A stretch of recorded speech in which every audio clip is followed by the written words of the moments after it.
10, 9, 8, 7, 6, 5, 4, 3, 2, 1.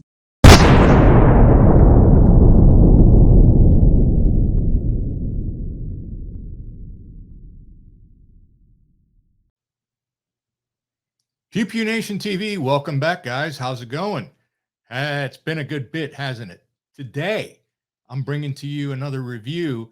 Today, we're going to be talking about 1911 magazines, okay, and which one actually works best. Well, the ones that work best are the ones that work in your 1911. That's just the way it is, right? But there is a significant difference.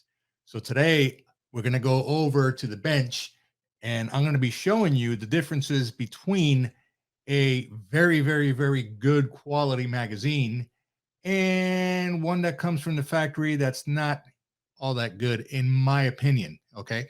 So let's go ahead and get right into it. All right. And we'll get this thing going. All right. So I'm going to walk over to the bench and we're going to kick this thing off. So let's get going.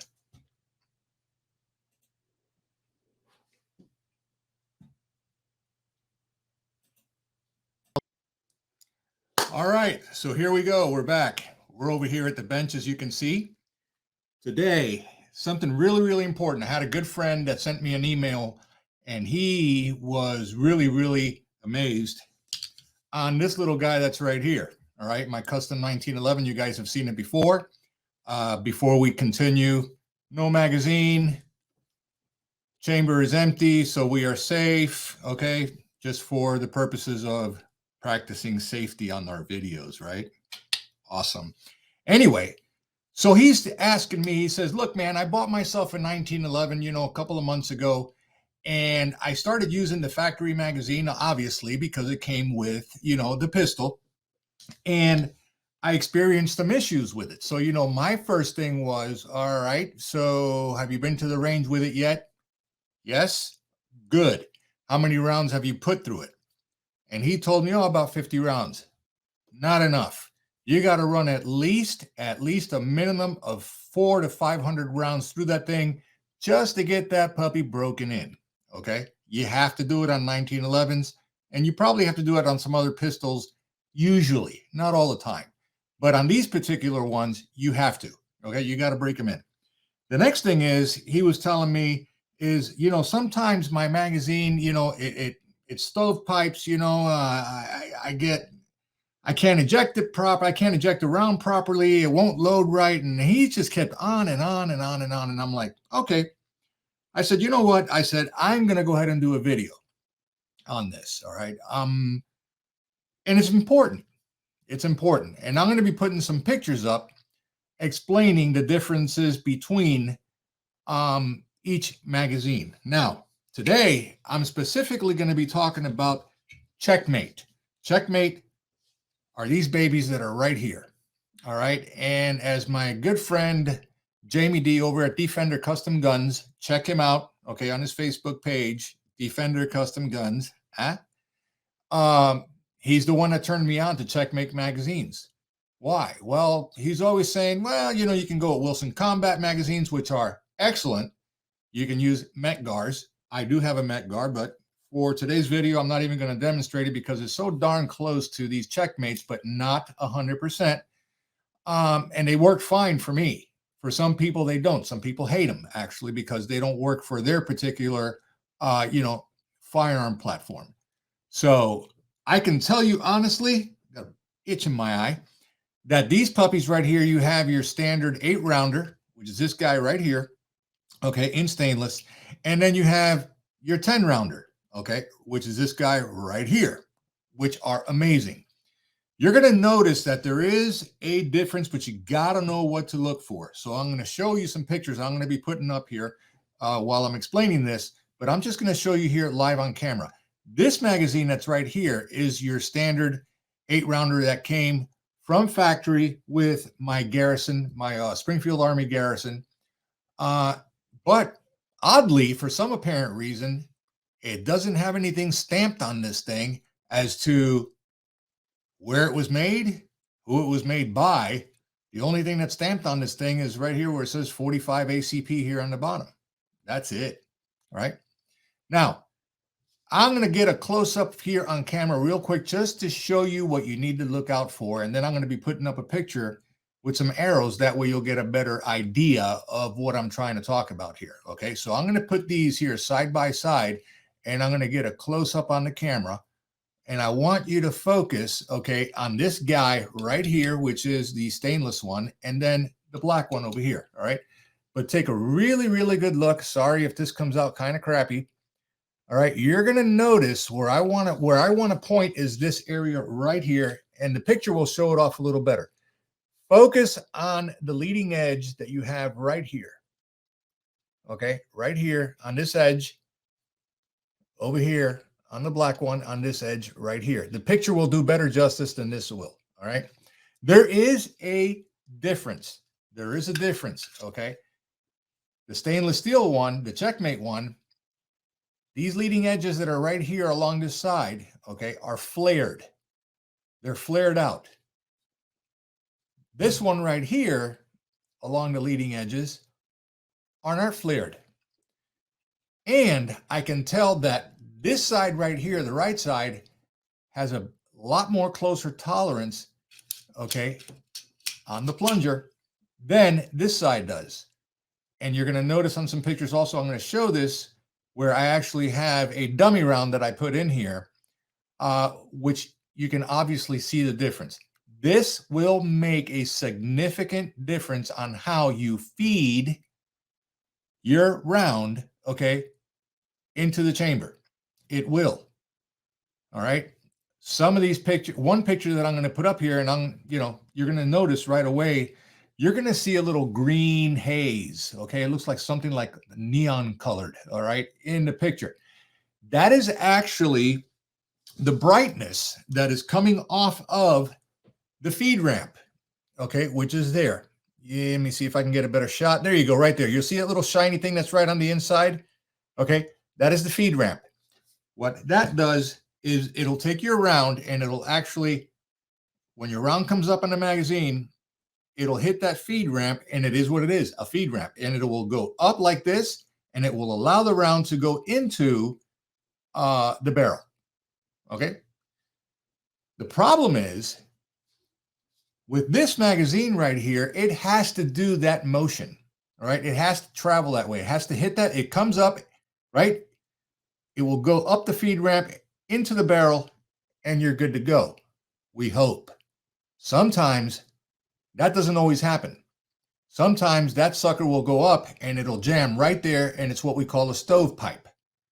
Okay, well, you'll have a round that's just stuck, right? And then you got to clear that sucker and hope that the next one that follows up will actually engage in battery. Okay. Now, with these magazines right here with the Checkmates, either one, doesn't matter if it's 8 or 10 round, you're going to notice in the pictures also as well, where when this round comes up and it is ready, right, to go into the chamber, you're not going to notice this little shiny area, which is the feed ramp right here. You're not going to notice it. All right. Why? You're going to notice that the round is actually perfectly lined up to go into the chamber. That right there is awesome. So what's the problem? Are the tolerances here on the sides important? Yes, they are. The other thing that's important too is there's another picture on here where I got two arrows, all right, that are going to be pointing almost at each other, but they're going to be pointing right inside this area here where your feed ramp is, just underneath it. This portion of the magazine needs to rise up. Okay. It needs to rise up to the point where they are basically level on each side. It's not sitting too low. Okay. It's not sitting way low. And then again, it's not going up too high, because that will cause a jam. Sorry about that. That will cause a jam. So what you want it to do is you want it to line up as perfectly as possible. So when that round gets pushed into battery, okay, it just slides right in. And that's what you want each and every single time. All right. You just want that execution to happen. So again, there are a lot of magazines that are out there that are good quality. Like I said in the intro, you need to find basically which one works for you. Okay. You need to find which one works for you. If it works, it works.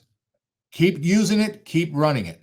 However, if you're going around and you're trying one and one doesn't work as well as another one does, then you're spending money. Okay, don't be spending money on stuff that doesn't work, or if you assume that it's going to work, but you really don't know. Okay, heat advice. All right, heat advice. Number one, break your new 1911 in with enough rounds, 300 to 400 rounds, depending on your application. If you've had some internal custom work done to it, chances are, if you have a great gunsmith like Jamie D is over at Defender Custom Guns, he's going to put some rounds down range whenever he tunes, polishes, or does whatever it is he's doing to the internals. Okay, that's one. But you want to go ahead and put some in there yourself so you can have a feel for your pistol. Okay, then I'm just going to drop them. I'm not being endorsed. These guys are not paying me whatsoever, to drop their names here when it comes to brands of magazines, but I'm telling you from personal experience. Number one on the list, Checkmate. Okay. Checkmate makes 8-rounders, 7-rounders. They make 10-rounders. Okay. These will work in your compacts, in your commander style, in your full size. Mine is obviously a full size. However, there is a 4 1/4 inch one that I have on order that's going to be coming hopefully in February. Stay tuned for that one. That's going to get another video. The other thing is, you want to use a Wilson Combat magazine. They're fantastic. Okay. I've used those before. They work absolutely great.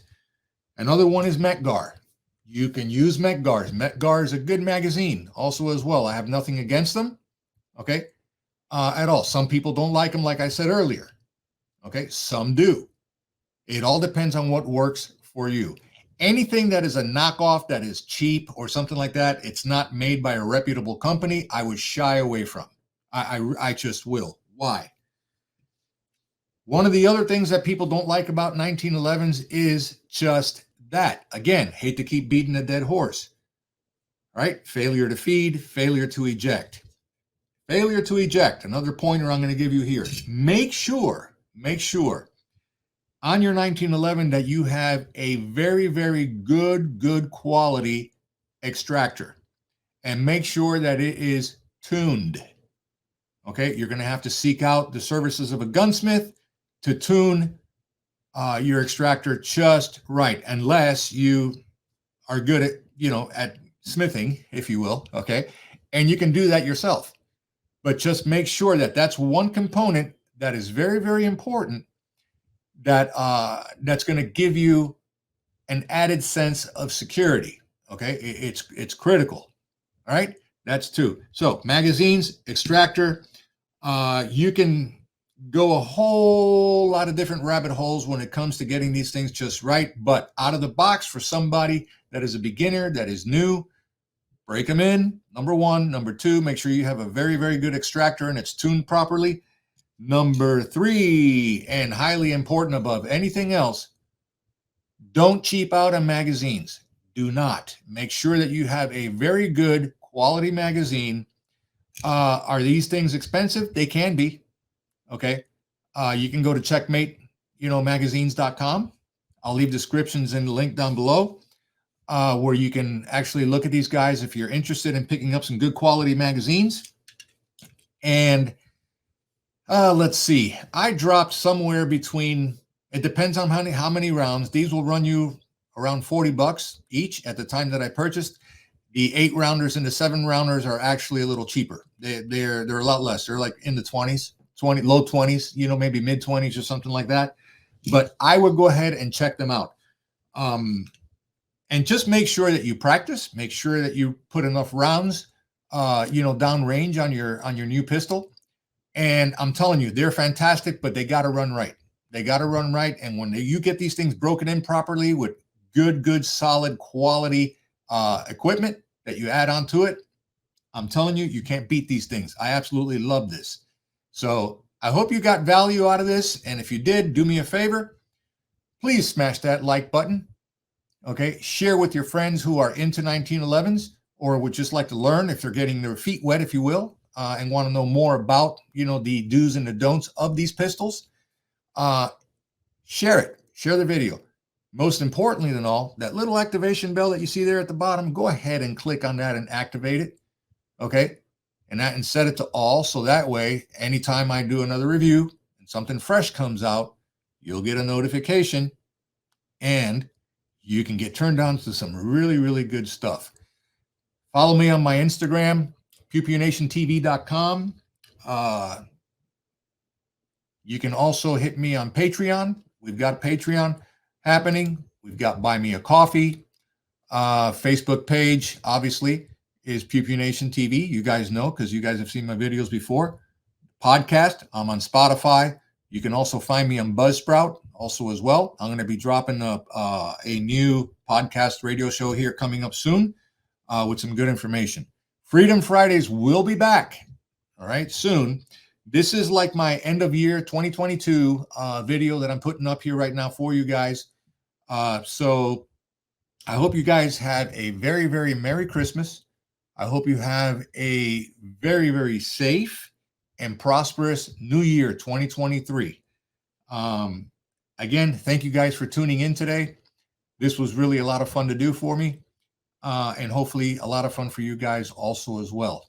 So with that, I won't be probably posting anything else up or doing another radio show until after the holidays. I'm going to be taking a little bit of time off here in the beginning of January as well. So somewhere around the second week or the second week of January, I'll be coming up with some new content. I'll be putting that out.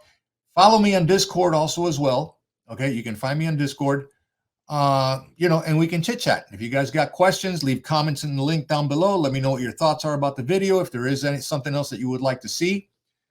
There's a lot more toys I'm going to be doing videos on, but if you guys have any suggestions, if I happen to have it or I can acquire it, I'll go ahead and bring it to you.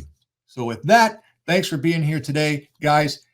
Stay safe, keep your head on a swivel, keep your powder dry, and remember, stay strapped because it's getting really funky out there. And with that, I'll catch you on the next one. Take care.